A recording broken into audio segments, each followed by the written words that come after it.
Da li paraliza sna ima veze sa tim da li je čovek demonizovan ili je prirodni poremećaj u pitanju? U pitanju je klasična opsednutost demonima, znači tu nema nikakve dileme, čovjek živi nemoralno i opsedaju ga demoni. To je to, to je paraliza sna. Znači, standardno lečenje te paralize sna je moralan život? Moralan život, molitva, spavanje na vreme, pozitivno razmišljanje, znači u šta gledaš u to se pretvaraš. Ljudi koji filozofiraju, fantaziraju, bave se svakim glupostima, onda ih opsedaju demoni, druže se s nemoralnim ženama, gledaju horore, pornografiju.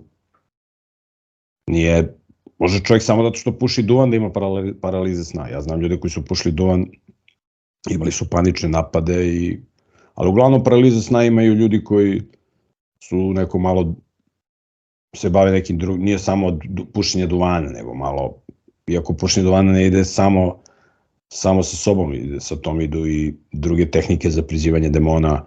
Ljudi toga nisu ni svesni, iz neznanja prizivaju demone, bave se nekim nemoralnim aktivnostima, joga, meditacija, astrologija, gledanje filmovima sa nasiljem i tako dalje i tako dalje.